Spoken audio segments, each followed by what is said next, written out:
Let's consider the time it takes to go from agreeing to do something to a customer receiving value.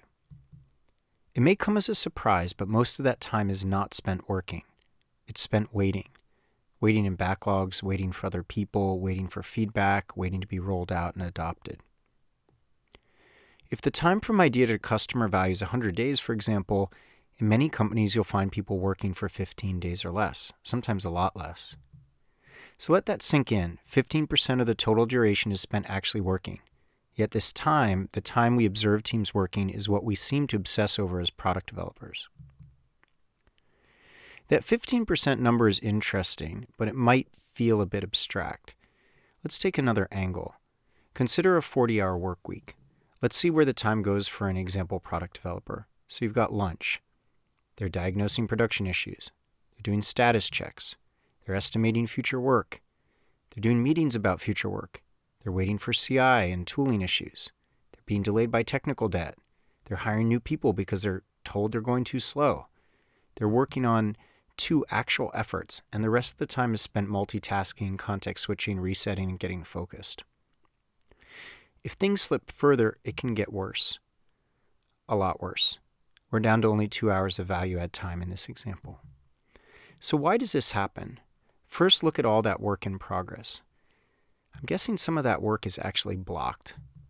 When we finish work, we don't focus on other balls we're juggling. We pull into rush jobs. And are the things in done actually done? Are they working and producing value? A lot of this is being human. We're pragmatic. We're optimistic. We want to please and let people know we care about their requests. We want to respect other people. And we want to avoid conflict whenever possible. Add lots of people to the mix and things get complex and surreal very quickly. Imagine work in progress goes up, throughput will go down, which means time to delivery will go up, which increases time pressures. We cut more corners, the value we deliver drops, which saps morale, which adds pressure for short-term results. Oh, hey, we need a silver bullet. And now people use back channels to get work done. So WIP goes up, so do dependencies. So we have to hire coordinators, which along with dependencies require more upfront planning, encourages local agendas, which then sows distrust. And that's just one path through the mess. We think more upfront planning, stricter definitions of done, better estimates, more resources, and clearer team commitments will help. But actually, the less intuitive stuff helps, like less work in progress, smaller batches, fewer handoffs, cross-functional teams, more flexibility in terms of scope, fixing underlying issues impacting flow, and cross-training people. But even with that flow, we have an issue. Crap delivered quickly, even if we deliver it sustainably, is still crap, unless we learn something and act on that learning. Because there are really 2 types of velocity.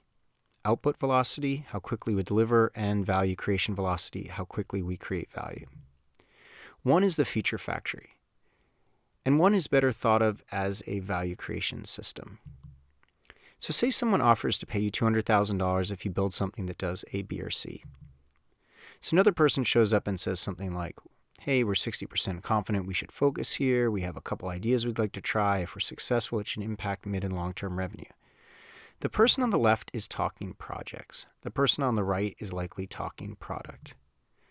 The person on the left considers his costs, salaries mostly, and profit. The person on the right is thinking about creating long-term value, a stream of revenue. So with product, we're placing bets. A donkey's going to race a turkey, and the donkey has the edge. So if we're to bet money now, who would we bet on? The nice thing about working iteratively is that we can actually bet on the animals after the race has started. So, oh look, the turkey is putting up a fight. What now? It's getting really close. Go, turkey. Right? So the turkey's going to win. Let's say the turkey wins. Be free. The point here is that we can adjust our bets based on feedback. Batch size in our approach to feedback matters. Here, Team A places 3 bets. Now, Team A works in smaller batches. So what does this mean? No one is perfect. Team A notches 1 winner. Now, Team B misses 2, but they learn. They're able to discover what works. They have more green checks. Speed matters, but so does flow and cadence. If you're sprinting but not learning, the speed is for naught. So both of these teams are moving at the same speed. The rightmost team is going through the sense and response cycle more rapidly. Their cadence is shorter.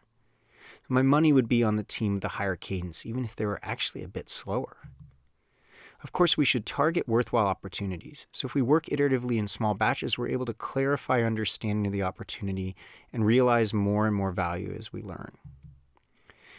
This other team forecasted a big opportunity but didn't learn. They took one shot at their understanding of the problem. They put all of their eggs in one basket, and it didn't work out. To work this way, teams must be allowed to converge later, which is very hard when everyone wants to know when and what. In the top example, the team does a more traditional analysis phase, they converge on a solution, a team develops the solution, and then they ship it. In the bottom example, the team converges on an opportunity to tackle, and then they take a more continuous approach to design and development. On a high level, there are 3 steps here. Come up with your best guess of a model for how value is created and how created value is monetized. 2, focus on where you want to intervene. This is your opportunity. It's a place where you see the most leverage. And finally, come up with some things you want to try. Try them. And then amplify what works and dampen what doesn't. So tools and partners help. At Amplitude, where I work, we believe in empowering frontline product teams with accessible insights geared towards helping them do their most impactful work. It's meant for teams working in the trenches, moving quickly with decision authority and trying to learn and create value. To summarize, there's 3 stages here. The first is what we started with, systems optimized for busyness, saying yes, the illusion of certainty, and individual survival. There's no flow. Everyone's busy, but with little to show for it. The second is the well-oiled feature factory. We have a sense of momentum. The team delivers usable features. There's sustainable flow, and instead of ignoring impediments, the team addresses those things head on. The third is the value creation system. The team is optimized for learning and innovation, for value creation velocity. They try to avoid feature puke whenever possible. So danger of getting stuck on stage 2 is that with all those features, it is easy to fall back to stage 1, which is why I advocate for tackling stage 3, becoming value focused. Thank you.